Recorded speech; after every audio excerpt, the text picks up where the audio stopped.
Welcome, everyone. I am Karen Christensen with the Newberry Library.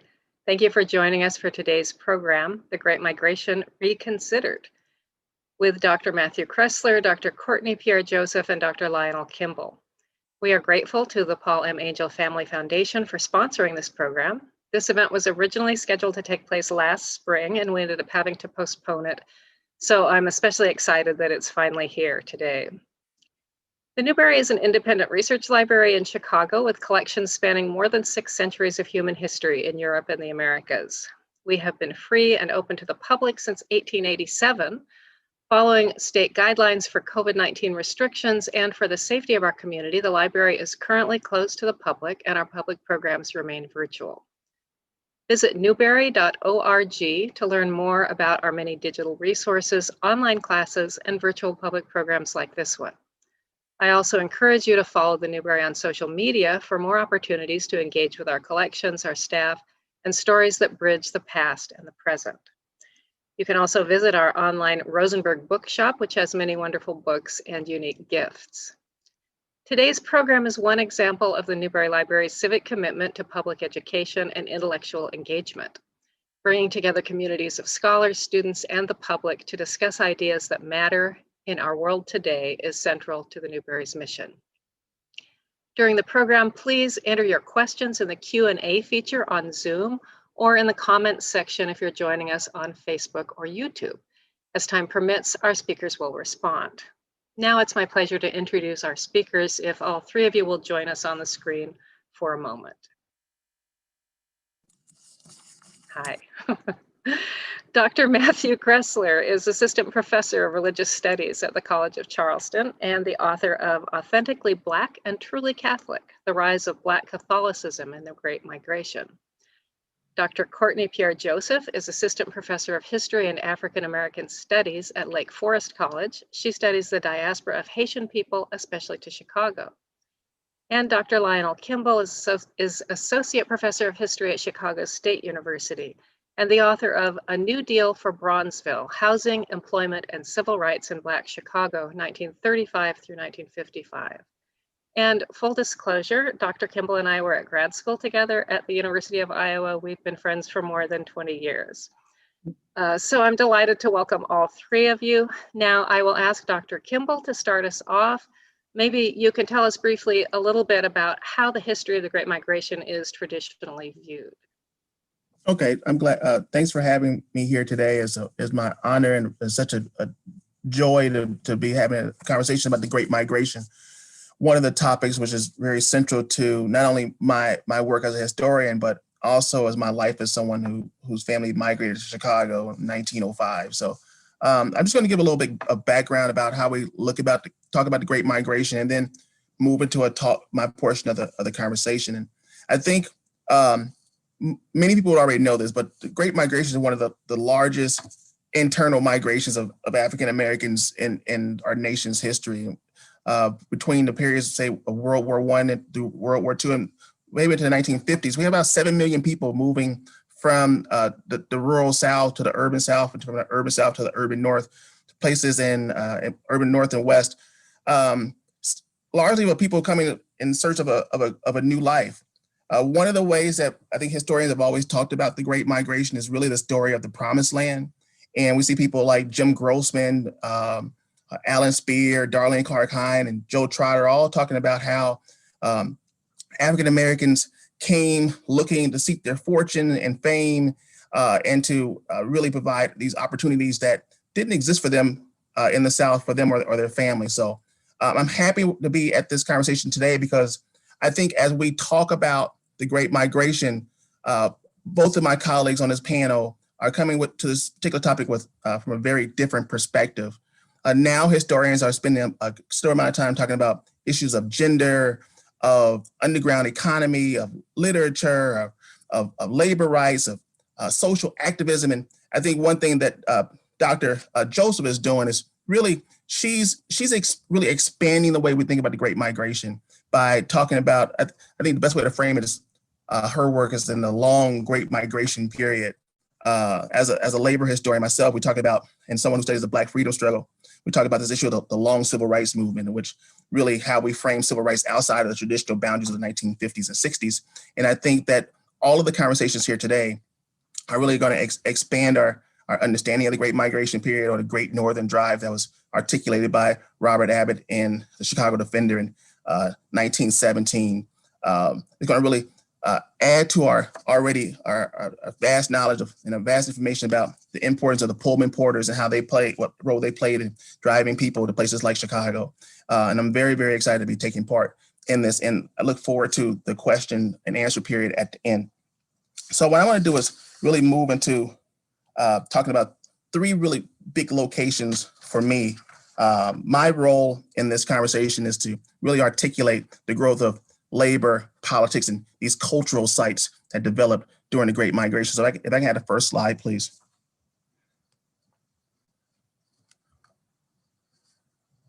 So I always look at my role when I teach about the Great Migration. I find it best to tell stories about particular places, to talk about the importance of space and place and how these communities were formed. So this is one of my favorite places. This is the Wabash Avenue YMCA. It's on 37th and Wabash here on the south side of Chicago.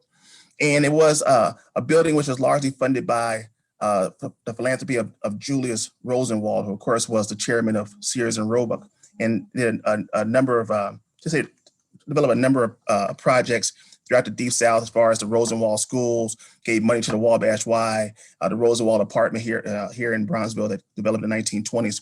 But the Wabash Y was a very special place and has I think plays an important role in our study and our understanding of the Great Migration.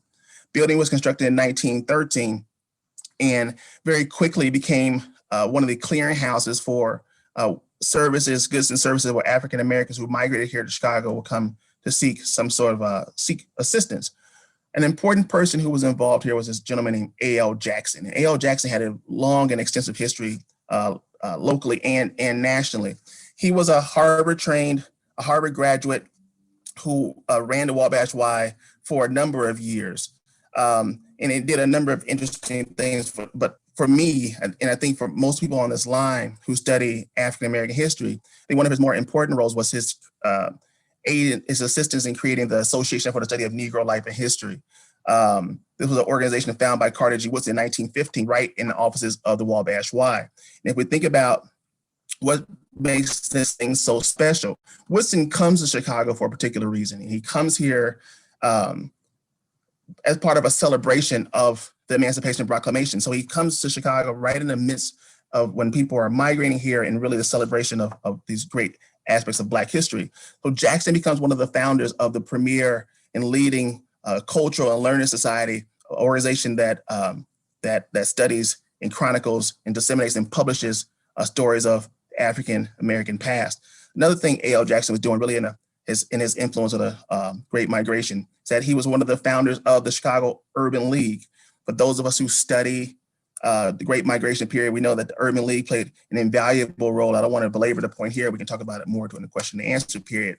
But his role as one of the founding directors of the Chicago Urban League places him really at the center of the migration experience. And of course, the Wabash Y, after Jackson leaves in 1917, still remains a culturally relevant site during the Great Migration, as it becomes one of the first stops for migrants who were coming to Chicago looking for jobs during World War I. One of the first places they would go would be the Wabash Avenue Y. During the race ride in 1919, again, a pivotal moment in the Great Migration history.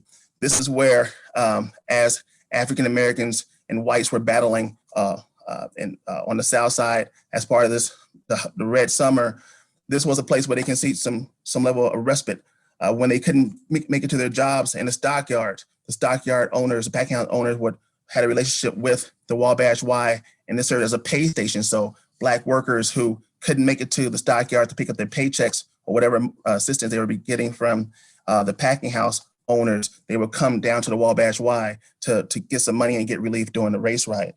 Next slide, please. Another important spot what we want to really focus on in the particular presentation was the George Cleveland Hall Library. George Cleveland Hall was, like A.L. Jackson, one of the founders of the association. He was a surgeon. He the second head of surgery at Providence Hospital, which was the first Black teaching hospital in the United States, located also in the heart of Bronzeville. He took over that position from Daniel Hill Williams, who, from our studies of Black people, another migrant to Chicago, performed the first African-American performed surgery on the human heart right here on 29th in Dearborn, not too far from where the Wabash Y is located. The Hall Library was essentially one of the first libraries in the country dedicated for the use by African Americans, opened in 1932. I tell the story that my grandmother, who was born in Chicago in 1926, would frequent the library, and to talk about the relative importance of having access to books, right, in order to learn about what it meant to be at that time so-called Negro in the United States. There were a couple of people in this library who are very important, not only to the story of Black Chicago, but also to telling the story of the Great Migration and what was going on culturally in the Great Migration. And two of the people were Vivian Harsh and Charlemagne Rollins. I think Vivian Harsh is one of the women, I think, sitting way back at the back of the table. And what Vivian Harsh was the first African-American woman to be a manager of a library. And this library was really special because it not only was a place to store books and store knowledge, but it was also really the center of a cultural explosion that took place during a later migration period around during the New Deal and Great Depression and World War II. And this is what we call the Chicago Black Renaissance. When I teach about this topic, we always talk about the Harlem Renaissance, and everyone knows about that, but we don't know as much information about the Chicago Black Renaissance, but thankfully more and more information is coming out every day. And again, I'll leave that as part of a conversation we can have a little bit later. But here we have a photograph of one of the reading circles that they had at the Hall Library. And, women would meet every week to talk about a particular reading, essentially an early Black book club. But aside from this, and think about how Black culture was brought into the communities during this period, it wouldn't be all that uncommon to see, going out to the library and hearing talks by Zora Neale Hurston or Margaret Walker, or Arna Bontemps, or Gwendolyn Brooks, who all frequented the library. There's some stories about when Richard Wright was a young author, would go down to the Hall Library and to write. Next slide, please. And this is perhaps one of my favorite photos. This is one I used in my book. And this was during a milk strike. One of the things that occurred during the Great Migration is that Black people who came to Chicago already came here politicized. They understood politics. They talked about politics all the time. And when they talked about politics, very often they talk about labor politics. So during this period, we see a number of large amount of labor activism around World War II, around job discrimination and job loss. Here's this one guy who at this point is nameless, a nameless individual. I've seen his photograph in the Library of Congress a number of times. He was picketing outside of this place called Bowman Dairy. And Bowman Dairy, believe it or not, was a fully functioning dairy in the middle of the south side of Chicago, right down the street from the Wabash Y. And I happened to see this.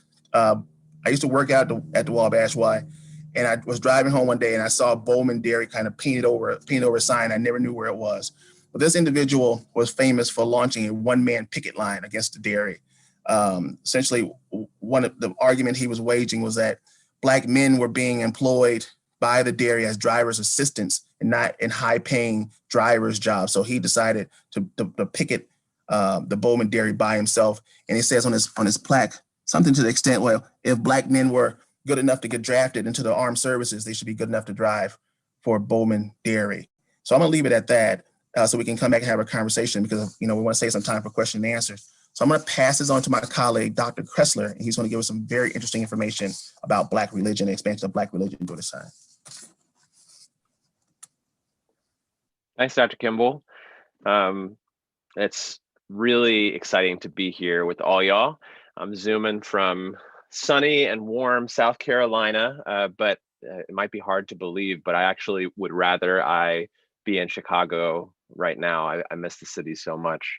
And it's wonderful to be in conversation with Dr. Kimble and Dr. Joseph. So I want to begin with a story. And this is the story of Mary and her twin sister, Martha, who arrived in Chicago on a summer Sunday in 1939. Their train ticket on the Illinois Central Line was a graduation gift from their father, who already lived in the Black Belt on the south side of the city.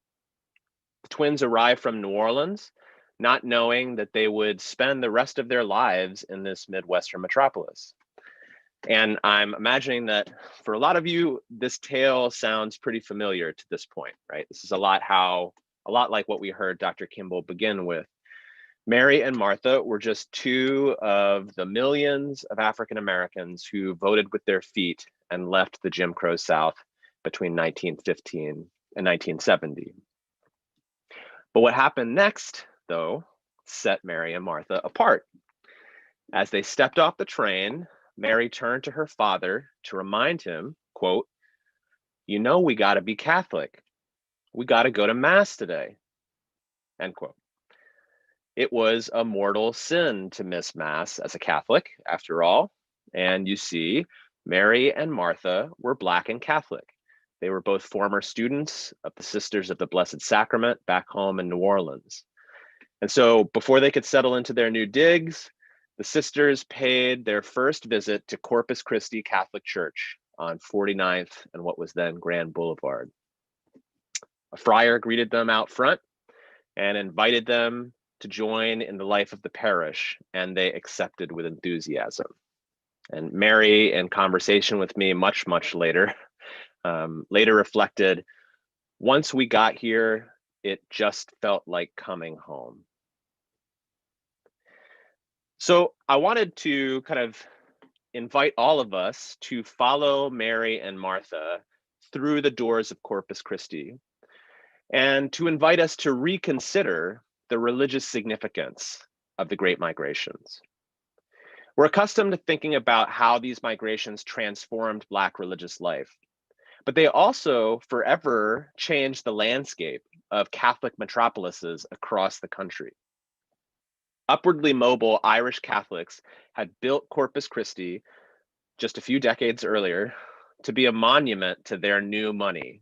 But by the time Mary and Martha arrived at its doors, Corpus Christi's bell towers soared over the street just a few blocks away from intersections affectionately known as Negro Heaven and the Ivory Coast, the very intersections that Dr. Kimble was talking about. As migrants moved in, white priests and sisters faced a choice. They could follow most of their white parishioners and flee to the suburbs. They could, in effect, lead the front lines of the racist resistance against Black migration, as some, in fact, did. Or they could fight to fill empty pews with Black converts. And this was the choice that an exceptional few sisters and priests made. If we can have the first slide now. This is what remade Corpus Christi into, quote, "the largest colored Catholic church in America," as Horace Cayton and St. Clair Drake described in their classic book, The Black Metropolis. And this photo here gives you a sense of how vibrant the life of the church was. This is a celebration of the Feast of Corpus Christi that was filling out into the streets somewhere around 1954. The coming together of missionaries and migrants remade churches across Chicago's south and west sides. Some migrants, like Mary and Martha, were already Catholic when they came, but most encountered Catholicism for the first time in the city. White missionaries made a concerted effort to convert African Americans at precisely the same moment that many migrants sought new ways of being Black and religious.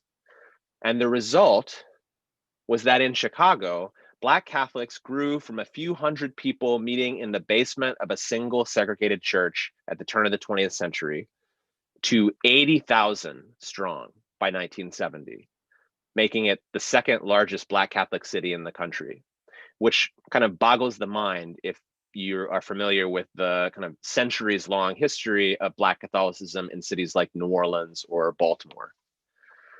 The rise of Black Catholic Chicago encourages us to pause and reconsider the religious history of the Great Migrations. Yes, indeed, these were decades in which Southern Black holiness and Pentecostal traditions transformed the Black church. These were the years when members of Olivet Baptist first learned to encourage speakers with shouts of amen. These were the years when the Hammond organ first propelled gospel choirs.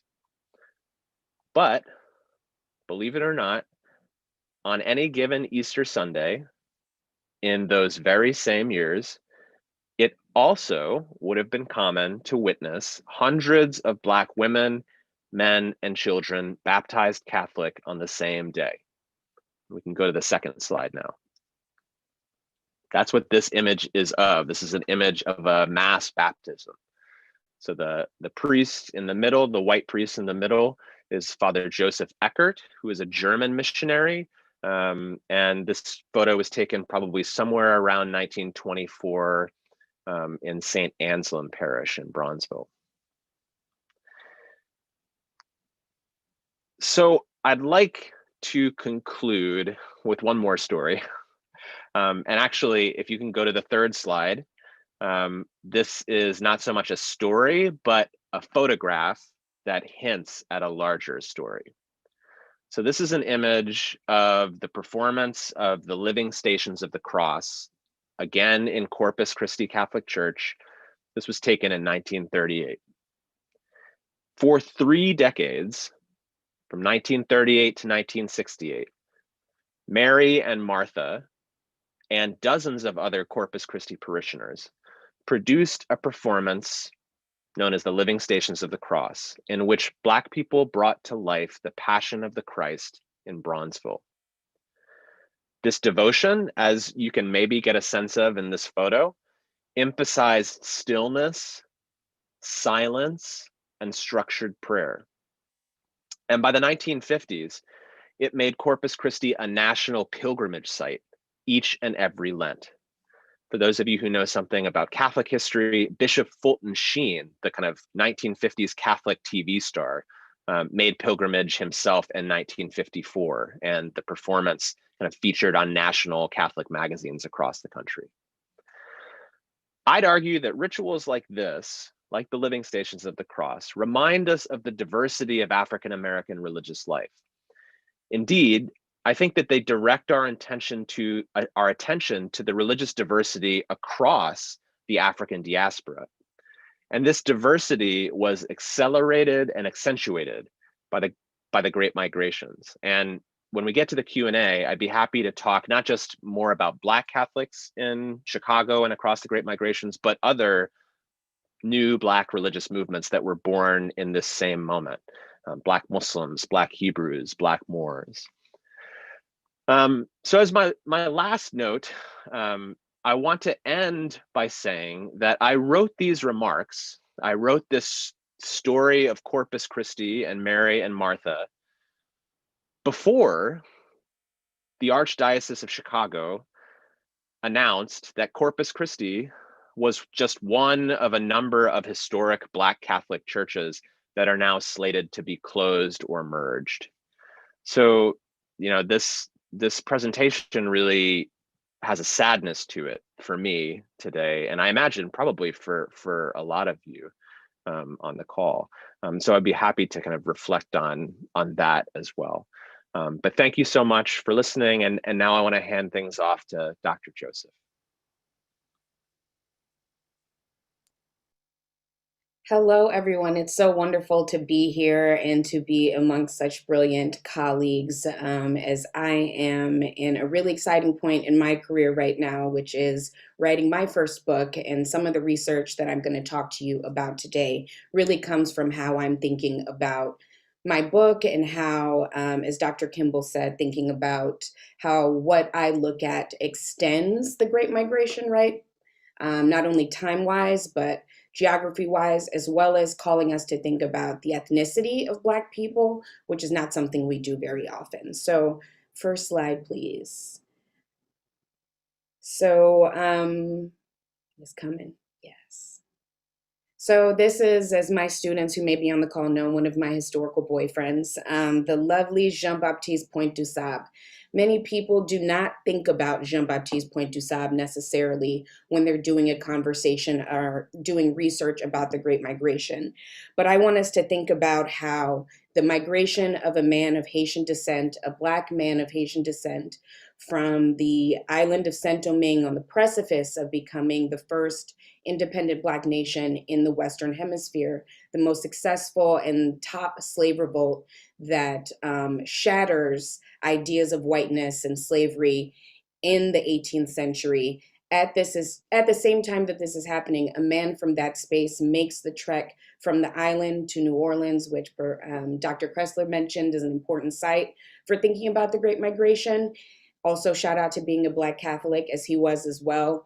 He makes the first, as I argue, and others, including the lovely Henry Louis Gates, to think about how that migration in 1780 to then being the first non-native settler of Chicago, a central city of the Great Migration, the third city, the white city for many people, which is both colloquial and kind of on point in many ways. That Du Sable builds a homestead, a successful business there for 2 decades. And I call us to think about what looking at his story does to tell us about the Great Migration, in particular of Black peoples to Chicago, but even more specifically of Haitian people who will come to be an important part of the Black community in the Chicagoland area. So I think that number one, looking at Du Sable calls us to think about the importance of the Caribbean to the Great Migration. It is not just people from the Jim Crow South that are moving north. Jim Crow is exported into the Caribbean, right? And so when you consider things like the Haitian occupation or the Dominican occupation and their various other occupations that the U.S. Found themselves involved in terms of thinking about themselves as good neighbors and the purveyors of the Western Hemisphere, they're also bringing that same racial Jim Crow segregation and politics with them into these Caribbean spaces. And so the Great Migration for Caribbean people, Caribbean Black people in particular, is also a response to that same oppression, similar oppression that folks, African-American folks are facing in the Jim Crow South as tied to the legacy of slavery. I think it's also important to think about the importance of acquiring land for Black people. Du Sable has a homestead that is quite expansive and meets at where the Chicago River and Lake Michigan meet. And it included this log mansion that had these French-style doors that housed himself and his indigenous wife and their biracial children, that then had a bread house, that then had his fur trading business, which many people of various ethnic backgrounds came. So not only are we talking about the importance of his land, but the importance of the Chicago hustle, the importance of Black people knowing that they can come to Chicago and get on if they need to. This is something that I argue is sparked by Du Sable's first Great Migration kind of move in the 1780s and ends by 1800s. So that's not it though. Du Sable, as I just noted, does leave in 1800, which, coming soon, more discussion. I guess we can talk about why he leaves. But that doesn't stop the migration of Haitian people and Black people who are thinking about the importance of Du Sable and Haitianness to Chicago in particular. And we see this, second slide, please, in the 1893 World's Fair, the celebration of, unfortunately, the quote founding of the United States. I'm going to leave that there with the quotes. But what does that do is it shows where it's an opportunity for the United States to kind of flex. And the site of that flex is Chicago. That is the chosen site.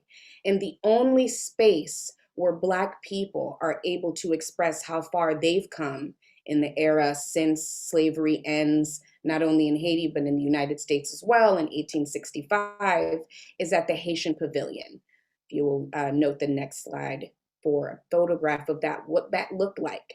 I need you to imagine this white city. I need you to imagine that most of the attractions are celebrating a very Western and white European heritage as the greatness, the foundation of the greatness of what America is at that point. And yet there is this beautiful palace that is dedicated and run by not only Haitian people, but Frederick Douglass himself, the renowned speaker, abolitionist, author, just amazing fro person ever. Frederick Douglass gives this lovely speech at this Haitian space, right, where he feels welcomed, where he's made connections with Haitian people when he served as the ambassador to Haiti for about a year. He gives this really important declaration about the importance of Black people being connected across these geographical borders. Calls us to think about the African diaspora as, again, including the Caribbean, and thinking about Haiti as a central point for understanding what it means to be Black in this part of the diaspora. So there's more to come. I know there's not a lot of time, but I'm going to fast forward and end us with thinking about the then end of what I think of as DuSable's diaspora forming, is when more Haitian people move from the island of Haiti in a similar fashion to Chicago, but now 200 years later. And one of the sons of that late 20th century Great Migration is a very important individual to the state of Illinois. If you can go to the last slide. Kwame Raoul, who is our current Attorney General and previous state senator, the one who replaced President Obama's seat when he went on to becoming a congressional senator in DC. His story shows us how the Great Migration continues beyond 1970, right? If we include the migration of, again, Caribbean and Haitian people. His parents come to Chicago from Haiti in the late 1960s. So again, towards the end of the Great Migration. And that doesn't stop. More and more Haitian people actually come to Chicago in the 70s, 80s, and 90s, all the way through today. So my research calls us to think about not only how the Great Migration continues in many ways, especially if you think about it with those longer borders, but also of how there are many important Black people in Chicago who have that connection to, in particular, the Haitian migration, and how is their cultural identity shaping the way they think about Blackness in Chicago, but also the political choices that they make in said positions. So I look forward to this Q&A, and thank you so much for everybody for listening.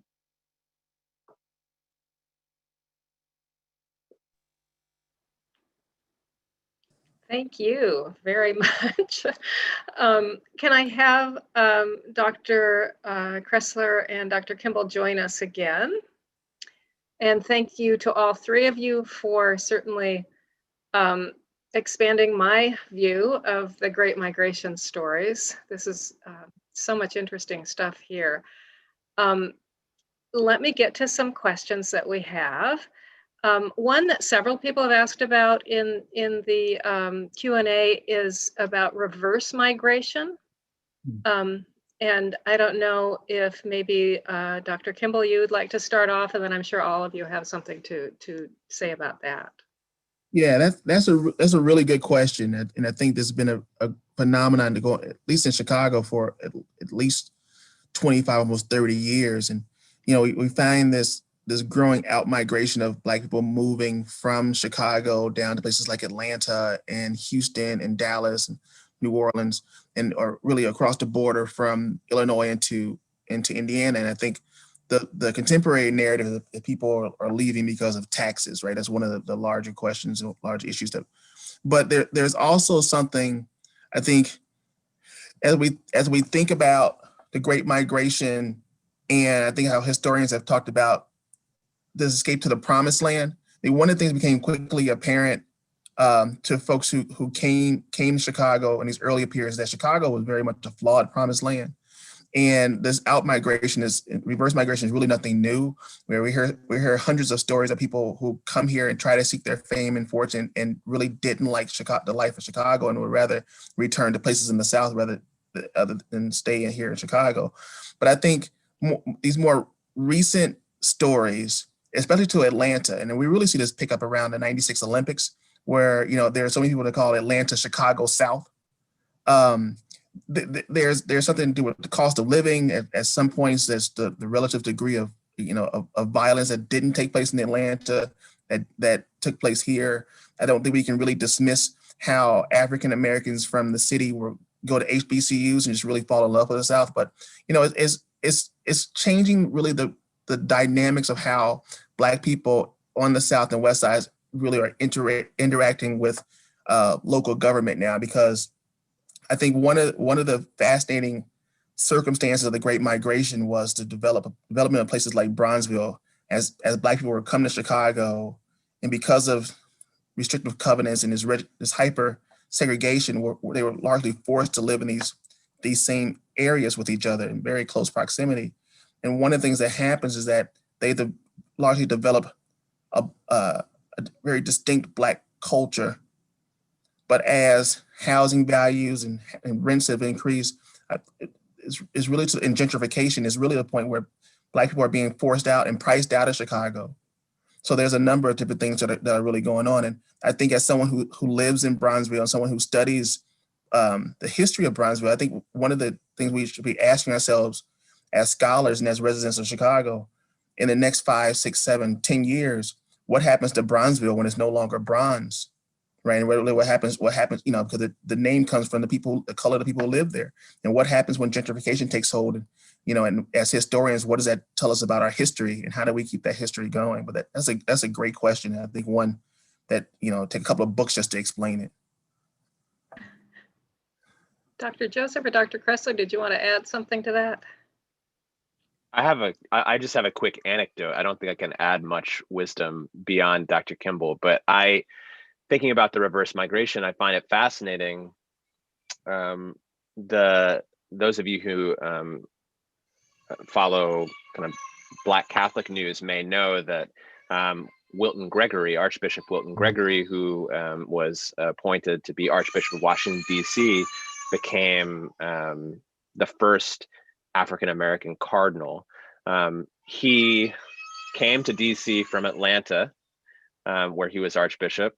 Prior to that, he was bishop in Belleville, Illinois, and his first post was auxiliary bishop of Chicago. That's where he was from. He was the son of migrants to Chicago, and he attended St. Carthage Catholic School, where he converted. So he's kind of, he's the son of migrants. So he's kind of part of the migration story. And then also kind of not really by his choice, but part of this reverse migration story as well, which I just found really interesting. I think there's something to be said about Chicago winters as well. I mean, harsh. So, I often wonder and ask, when I do oral history interviews with Haitian people, like, what did you think? You go from an island in the Caribbean to like, what is this? And for months and months. So I think there's something to be said about that. I also think in this reverse migration, right? Like people being like, this was great, but I can't be here forever. But also the temporariness of the Great Migration, right? I think we often give it permanence, like, okay, people moved and then they stayed. But Black people are migratory and they move a lot to where, best suits their needs and their desires. As Dr. Cressler was saying, the voting with your feet thing, right? And being able to be in places where your voice can be heard. And we've seen what that can look like in places like Atlanta, which, flipped blue. Shout out to Stacey Abrams, Latasha Brown, and all of the Con Mi Gente and all of the people down there who are working for that. But that also shows the importance of thinking about folks going to where the opportunities are as well.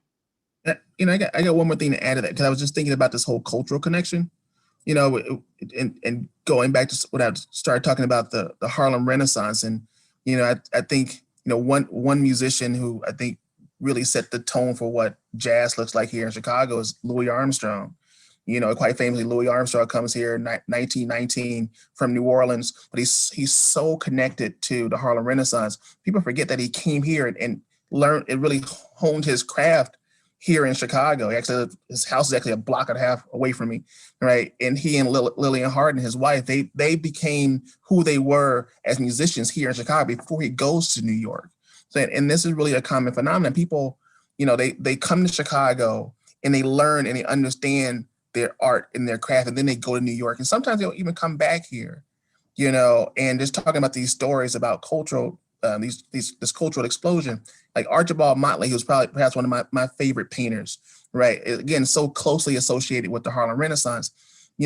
Archibald Motley lived all of his life in Inglewood, right? And he lived in Inglewood when Inglewood was still predominantly white. And even when it changed, in the 1980s, he still lived there, even as a senior. So there's something about again, I think what Dr. Joseph was talking about, the temporariness about the comings and going back and forth to Chicago, which I think we can't really underestimate. Thank you. We have a lot of teachers with questions who want to cover some of this material in their classes at a variety of different grade levels, it looks like.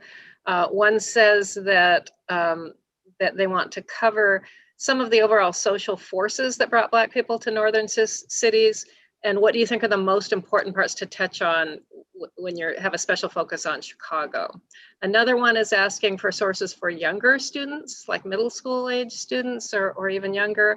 And another is asking for sort of stories about the music related to the Great Migration, what kind of things you would highlight if you were teaching K through 12. I think we can split this up if you guys want to, because I think it's 3 different parts, and I think we can. Okay, I want to put a shameless plug in, because as I talked about the Wabash Why, and I talked about A.L. Jackson and Carter G. Woodson, I think for full disclosure, I'm the national vice president of the Association for the Study of African American Life and History. So I'm the national vice president of Woodson's organization, in which he started with A.L. Jackson. And one of the things that the association does, we're a 106-year-old organization, and we have this publication called the Black History Bulletin, which was a publication started by Mary McLeod Bethune about 88 years ago. And it's specifically designed as a curriculum tool for teachers. We have curriculum, we have reading, we have activities for a variety of ages. And I think, maybe 4 or 5 years ago, and one of the things the association does is sets the national Black history theme. For this year's theme is the Black family. But a few years ago, the theme was urban migrations. I think when we were down in South Carolina, Matthew, and one of the things that we did is that we provide these resources for teachers so that they don't have to go around and search, because, I train teachers at Chicago State, so I know the challenge, and my mom was a teacher for 30 years. I understand the challenges of trying to find materials for curriculum. So I think starting with the Black History Bulletin is one place you can go. And I think if I were to teach the class, I think for all levels, I think we can't underestimate the power of letters. You can find letters to people writing to Robert Abbott, who was the founder and editor of the Chicago Defender. Migrants were writing to him, appealing, asking for help, getting situated and established in Chicago. And really, and I think Dr. Cressler talked about this a lot, focusing on the stories of migrants as a valuable teaching tool. Because I think when we look at the stories and we look at the letters that migrants were writing, it does 2 things. Number one, it humanizes historical actors and actresses. They don't seem as far away. We read their letters and about their pains and their problems and their issues, and it helps us realize that they were just people like us. But it also it paints I think a very clear picture about some of their concerns and their aspirations. One of my mentors, Christopher Reed, who does a lot of work on Black Chicago, talks about aspirations, Black aspirations coming to Chicago. And I think we learn a lot through those letters as far as aspirations. And I think if I were teaching at any grade level, I would go look at those letters. You can find them on the internet, doing searches for Great Migration letters, and they'll just pop up. If I can jump in next, first on the subject of stories, I just happen to have this behind me. So this is probably elementary school, but it's an incredible children's book, This Is Rope, and it's about the Great Migrations, and it tells the story of the Great Migrations through the story of this rope that makes its way from from the family in South Carolina all the way to, I believe, Chicago. It's by Jacqueline Woodson.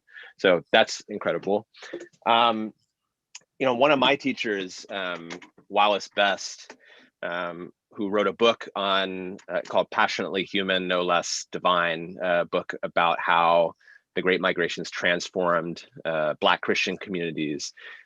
When he was teaching, I remember vividly when he taught the Great Migrations, like his opening line was, "It's impossible to overstate the significance of the Great Migrations for American history and culture," like period.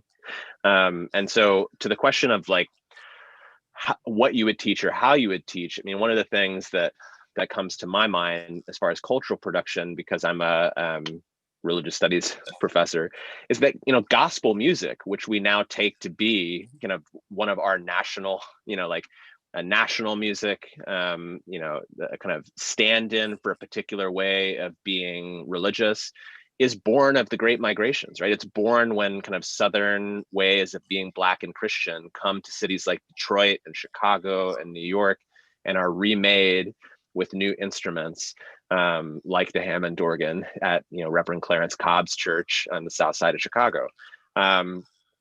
So music is one way into that conversation, right? And I also think if we think about someone like Malcolm X as one of the transformative figures of the 20th century of U.S. history generally, he is himself a migrant, right?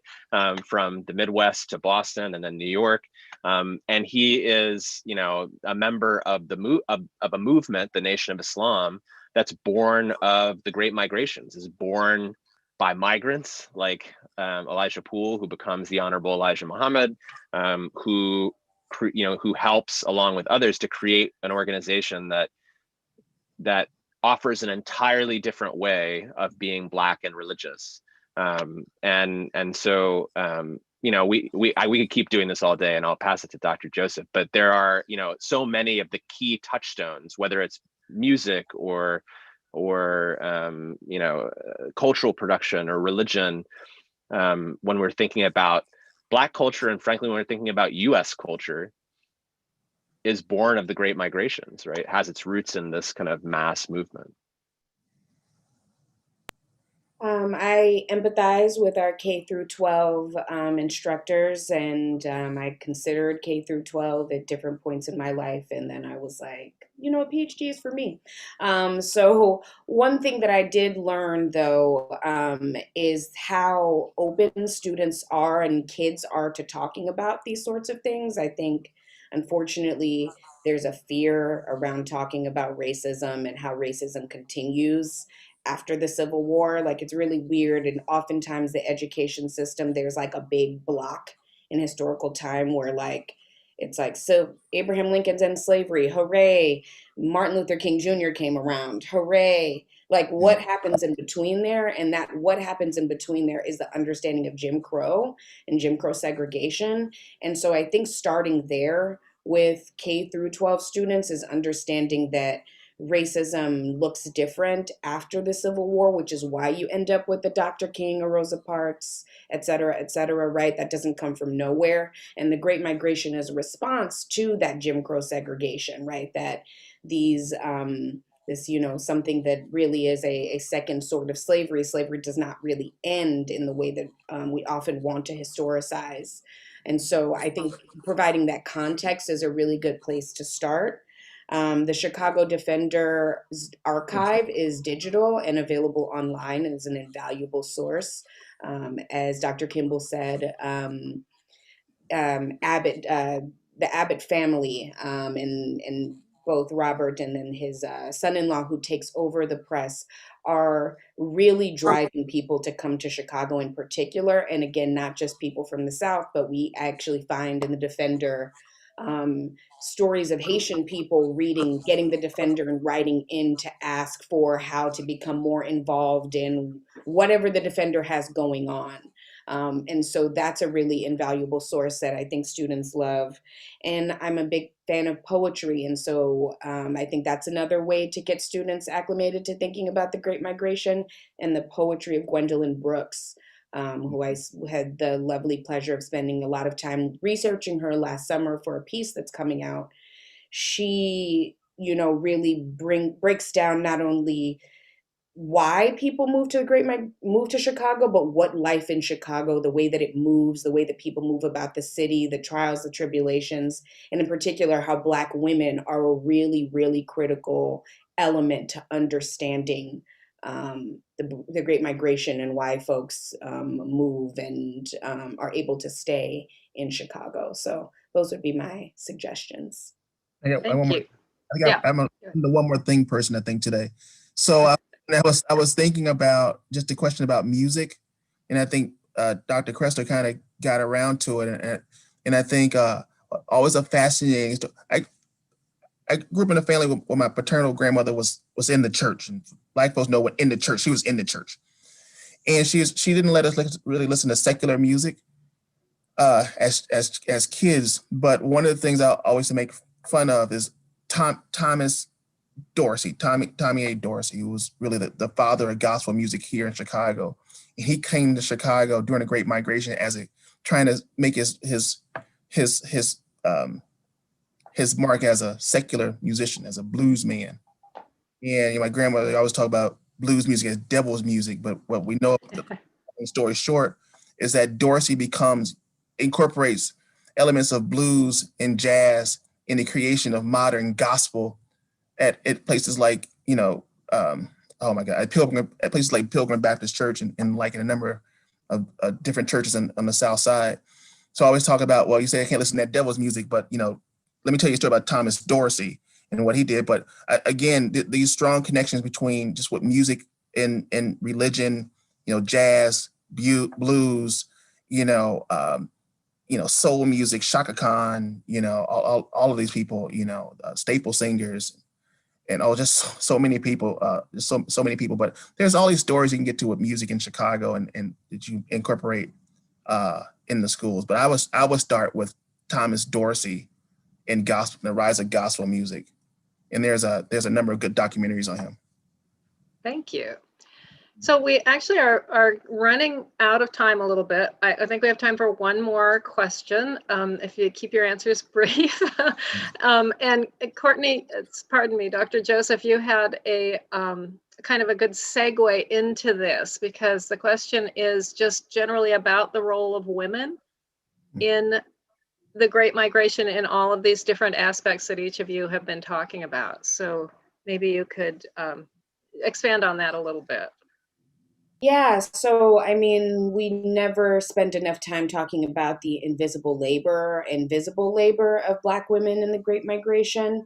And I would say women of color. And so I'll start with DuSable's wife, Kitty Hawa, for example. Like, there's no way that a homestead would have, and 2 children and a business home would have been able to keep going while he's traversing the Midwest to find different furs and to do different business if Kitty Hawa is not at home doing what she does. And so the centrality of like the domestic side of the Great Migration is really important.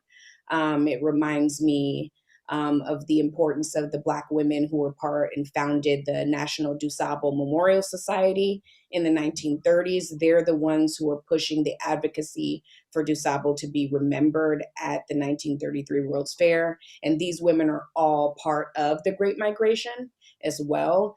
And so women kind of steering not only the migration itself and being kind of pillars for more people to come. Shout out even to thinking about like my mom, who's somewhere in this internet universe, but as a Haitian migrant, she's the pillar that brings other family members to be able to come, right? So network and chain migration being really important, and sometimes women being the ones who are that first kind of link in the chain. So there's a lot of ways to think about how the role of women centers and allows for not only the migration to occur, but the cultural production.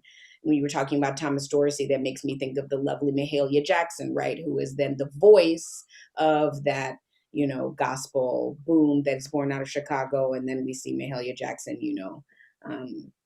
is another really important part of thinking about Black history in the 20th century. So women is just, they're critical.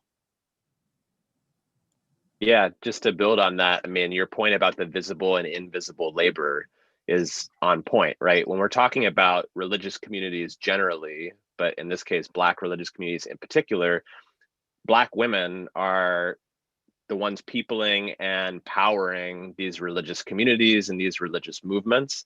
Dr. Kimble mentioned, the beauty of these letters that you can discover, right? Like, so much of my research were letters written by Black Catholic women who were petitioning or kind of writing to a variety of different people.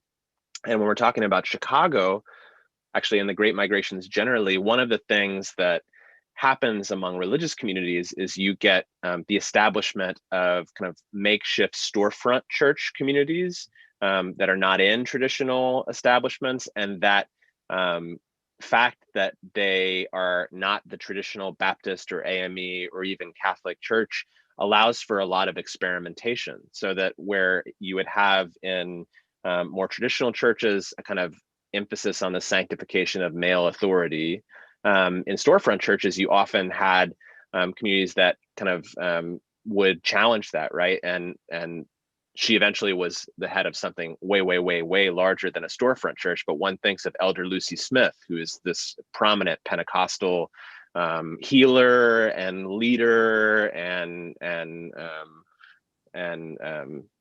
of icon on the south side of Chicago, as kind of case in point of that story. So, yeah. Just very quickly, I think, looking at the work of Marsha Chaitlin, and her book on Southside Girls, which was a fantastic work on young Black girls during the Great Migration.